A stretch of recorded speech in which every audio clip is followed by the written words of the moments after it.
I welcome in vision लोग। आप सभी का स्वागत है विजन लोग की नई सीरीज कॉन्स्टिट्यूशन। हमारी नई सीरीज चल रही है कॉन्स्टिट्यूशन, जिसमें हम कंप्लीट कॉन्स्टिट्यूशन को देखेंगे बाई लक्ष्मीकांत। लक्ष्मीकांत या इसके अलावा बाकी सोर्स भी हैं जिनके थ्रू हम कॉन्स्टिट्यूशन को कंप्लीट करेंगे, कॉन्स्टिट्यूशन ऑफ इंडिया या इंडियन पॉलिटी को। इससे बाहर जो मैं आपको जो इस कंप्लीट सीरीज को मैं कंप्लीट करूंगा प्लेलिस्ट के अंदर, ठीक है, इससे बाहर किसी भी एग्जाम में कोई भी क्वेश्चन नहीं होगा कॉन्स्टिट्यूशन से, क्योंकि मैं यहाँ पे सब कुछ कवर कर दूंगा। हम स्टार्ट करते हैं। आज का हमारा नया टॉपिक है making of Indian constitution. Bharat का संविधान कैसे बना, भारत के संविधान के बनने का क्या-क्या प्रोसेस रहा, तो हम उसको देखेंगे, भारत के संविधान के बनने की प्रक्रिया। तो भारत का संविधान का जो एक्चुअल प्रोसेस स्टार्ट हुआ था, वो प्रोसेस स्टार्ट होता है 1946 में। लेकिन इससे पहले ही कॉन्स्टिट्यूशन के लिए डिमांड ऑलरेडी स्टार्ट हो चुकी थी। मैं तिलक, एनी बेसेंट, काफ़ी लोग थे जिन्होंने ऑलरेडी भारत के लिए स्वराज की माँग करनी स्टार्ट कर दी थी। तो उस स्वराज का ही एक पार्ट आता है कि हम अपना कॉन्स्टिट्यूशन भी खुद बनाएँगे। तो सबसे पहले जो डिमांड हुई है कॉन्स्टिट्यूशन असेंबली की कि इंडिया का जो कॉन्स्टिट्यूशन है, उसे कॉन्स्टिट्यूएंट असेंबली बनाएगी।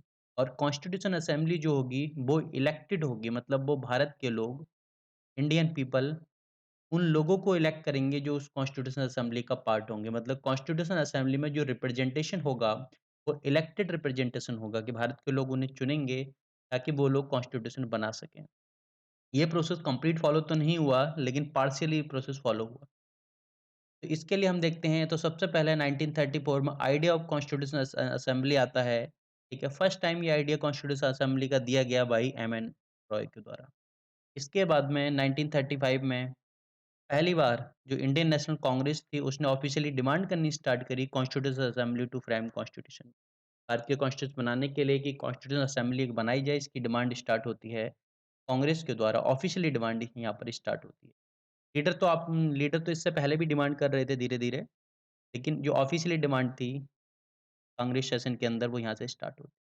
इसके बाद में 1938 में जवाहरलाल नेहरू ने on the behalf of Indian national Congress की जो कमेटी थी, उनके बिहाफ पे यहाँ पे उन्होंने डिक्लेयर किया कि कॉन्स्टिट्यूशन ऑफ फ्री इंडिया, मतलब जो भारत, आज़ाद भारत के लिए कॉन्स्टिट्यूशन फिर कॉन्स्टिट्यूशन फ्रेम होगा एक, और जिसके अंदर कोई भी विदेशी इंटरफेरेंस नहीं होगा। और उसे जो तैयार करेगी कॉन्स्टिट्यूशन को, वो एक कॉन्स्टिट्यूशन असेंबली तैयार करेगी जो इलेक्ट होगी on the basis of adult franchise. मतलब यहाँ के जो लोग हैं, यहाँ की जो जनता है भारत की, वो उसमें वोट डालेगी और वोट डालने के बाद में वो लोग इलेक्ट होंगे कॉन्स्टिट्यूशन असेंबली के। 1940 में ब्रिटिश गवर्नमेंट ने ये जो डिमांड थी कॉन्स्टिट्यूशन असेंबली की, वो एक्सेप्ट करती है ब्रिटिश गवर्नमेंट। ठीक है, उसको बोला जाता है अगस्त ऑफर, कि हम कॉन्स्टिट्यूशन असेंबली की आपकी डिमांड कंप्लीट करेंगे, मतलब कॉन्स्टिट्यूशन असेंबली की जो डिमांड है, ठीक है, उसको फुलफिल करेंगे। इस चीज़ को एक्सेप्ट कर ली डिमांड इन्होंने। लेकिन बाद में क्या हुआ, 1942 में इन्होंने एक क्रिप्स मिशन भेजा भारत, जिसमें चेयर किया था जो इसको स्टैफोर्ड क्रिप्स ने। ठीक है। ये क्रिप्स मिशन इंडिया में आता है with A draft proposal of British government on framing of constitution. मतलब कॉन्स्टिट्यूशन का फ्रेम कैसे होगा, उसका एक ड्राफ्ट प्रपोजल लेके आता है क्रिप्स मिशन। और बोला गया कि हम कॉन्स्टिट्यूशन की आपकी डिमांड एक्सेप्ट करते हैं, लेकिन उसमें एक कंडीशन दे दी गई थी आफ्टर वर्ल्ड वार 2, जो ऑलरेडी वर्ल्ड वार स्टार्ट हो चुका था। वर्ल्ड वार 2 ऑलरेडी स्टार्ट हो चुका था। 1939 से लेके ये चला था 45 तक। तो बोला गया कि इसके बाद में, मतलब वर्ल्ड वार कंप्लीट होने के बाद में, कि इंडिया के लोग जो हमारी हेल्प करो उस वर्ल्ड वार में, ठीक है? और इसके बाद में हम क्या होंगे, आपको कॉन्स्टिट्यूशन बनाने की पूरी ज़िम्मेदारी दे देंगे या आपको इंडिपेंडेंस प्रोवाइड कर देंगे, और उसके लिए कॉन्स्टिट्यूशन असेंबली तैयार की जाएगी, ठीक है? तो इसी जो मिशन था क्रिप्स मिशन, क्रिप्स मिशन को इसी ऑफर की वजह से, जो क्रिप्स मिशन था उसको बोला गया post dated cheque, post dated cheque by Gandhi. ये जो इसने ऑफर दिया था क्रिप्स मिशन ने, कि इंडिया का जो कॉन्स्टिट्यूशन है वो फ्रेम होगा, किस-किस के अकॉर्डिंग फ्रेम होगा, लेकिन ये सब सारी चीज़ होंगी वर्ल्ड वार सेकंड के खत्म होने के बाद। वर्ल्ड वार के बाद में हमें ये सारा प्रोसेस स्टार्ट कर देंगे। तो गांधी जी ने इसी को बोला था पोस्ट डेटेड चेक। एक पोस्ट डेटेड चेक है जो आज का नहीं पता, जो फ्यूचर का ऑलरेडी हमें आश्वासन देके जा रहा है। तो इसमें हम देखते हैं आगे क्या प्रोसेस चलता है। वीडियो को लाइक कीजिए, चैनल को सब्सक्राइब कीजिए। नेक्स्ट हम देखते हैं, नेक्स्ट हमारा आता है कंपोजिशन ऑफ कॉन्स्टिट्यूशन असेंबली। तो फाइनल कॉन्स्टिट्यूशन असेंबली नवंबर नवंबर 1946 में कॉन्स्टिट्यूशन असेंबली तैयार हो जाती है, कॉन्स्टिट्यूशन असेंबली बन जाती है और इसका कंपोजिशन रखा गया कि इसमें जो टोटल स्ट्रेंथ है वो 389 पीपल रहेंगे, मतलब 389 मेंबर होंगे होल ऑफ द इंडिया से। मतलब कम इंडिया से इसमें जो मेंबर ले कॉन्स्टिट्यूशन असेंबली के जो मेंबर थे वो 389 मेंबर रखे गए इसमें। और ये लोग 389 मेंबर जो थे, ये लोग ब्रिटिश इंडिया से भी बिलॉन्ग करते थे, मतलब जिस पार्ट के ऊपर ब्रिटिश का डायरेक्टली हस्तक्षेप था। और प्रिंसली स्टेट से भी, जहाँ पर रजवाड़े, नवाब वगैरह इन सब का शासन था, वहाँ से भी थे। तो इसमें 389 में 93 जो है प्रिंसली स्टेट्स के रिप्रेजेंटेड थे और 296 जो है, वो थे ब्रिटिश इंडिया के। ये जो 296 थे, ये इलेक्टेड थे। ये इलेक्टेड थे और इलेक्टेड हुए थे ये सिंगल ट्रांसफर वोट से।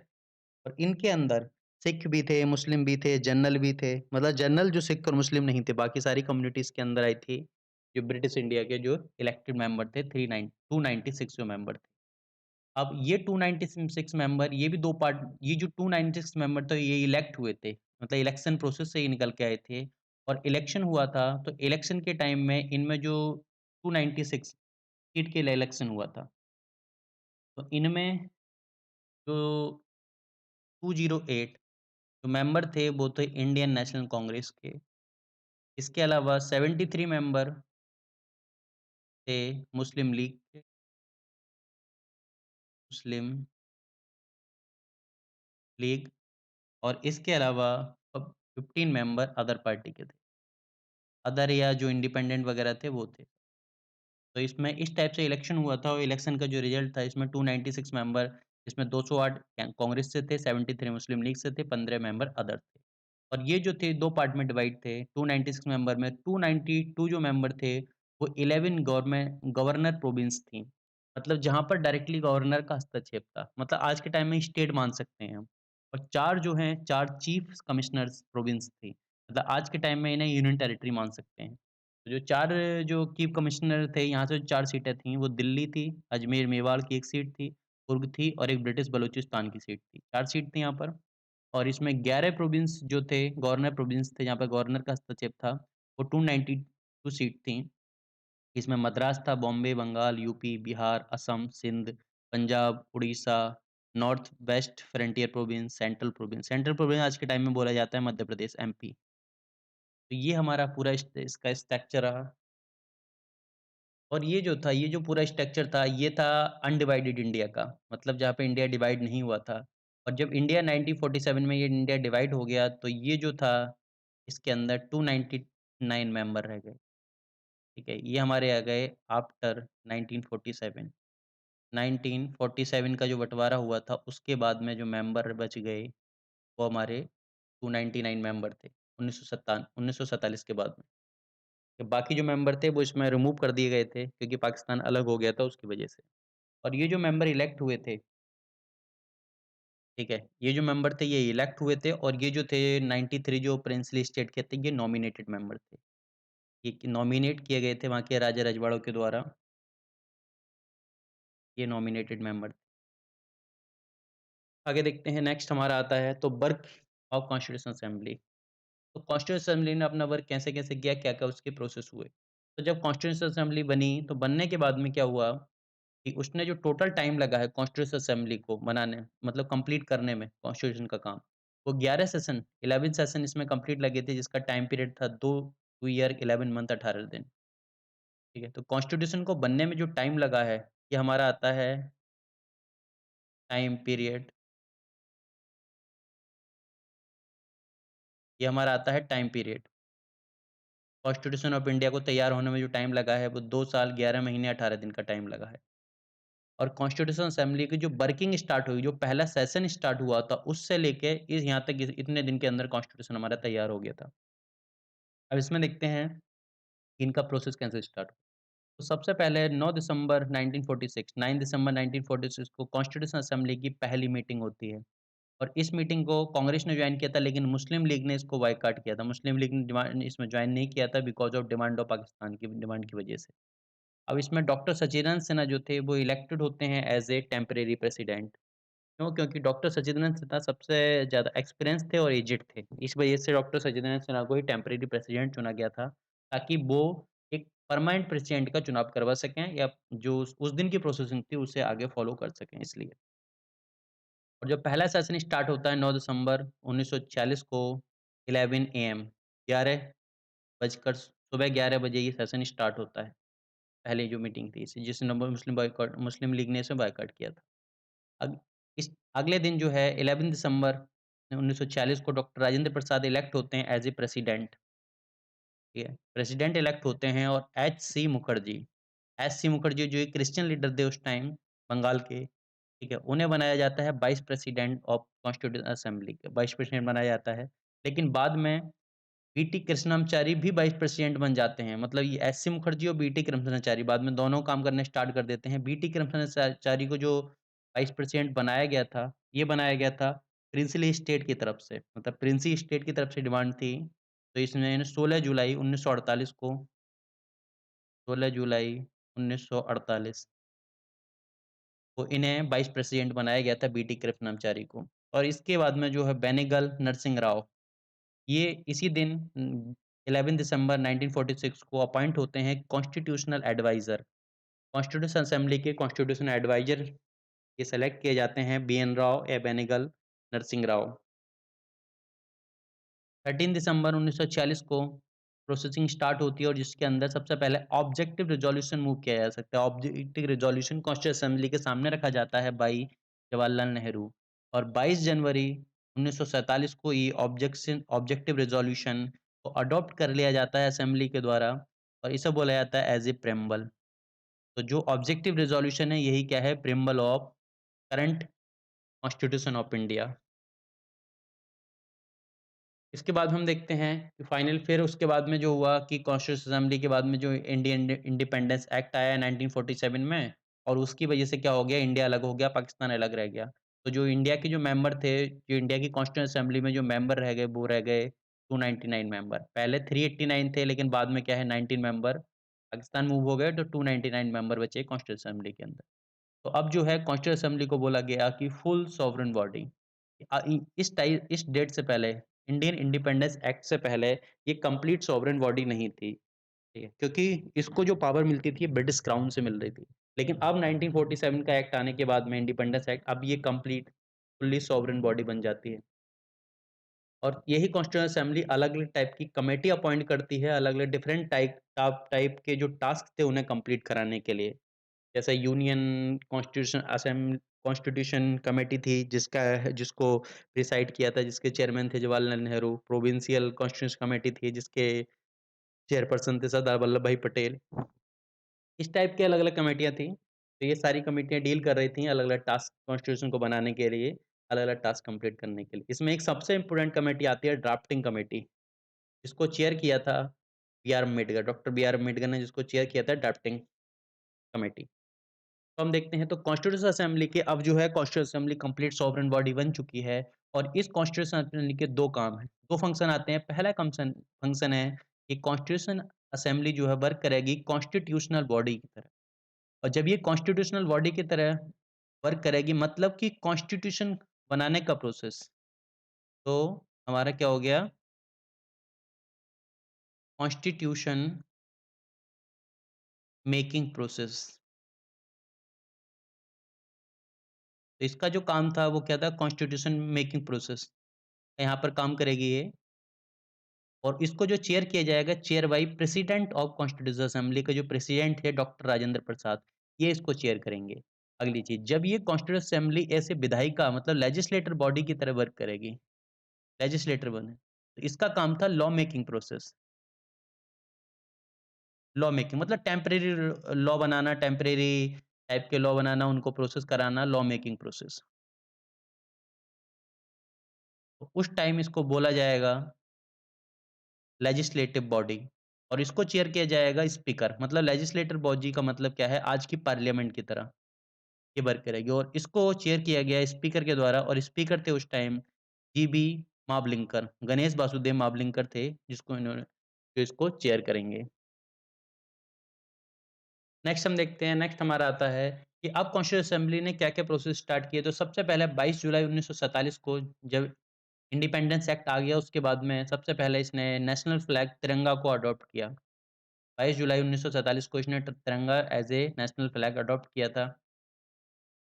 29 अगस्त 1947 को क्या है ड्राफ्टिंग कमेटी अपॉइंट होती है जिसके अंदर 7 मेंबर रखे गए जिसमें Bhimrao Ambedkar, doctor B R Ambedkar chairman थे इसके और इसके अलावा 6 मेंबर थे Gopal Swami Iyengar, अलादी Krishna Swami Iyer, K M Munshi, Mohammad Sadaullah, N Madhavrao.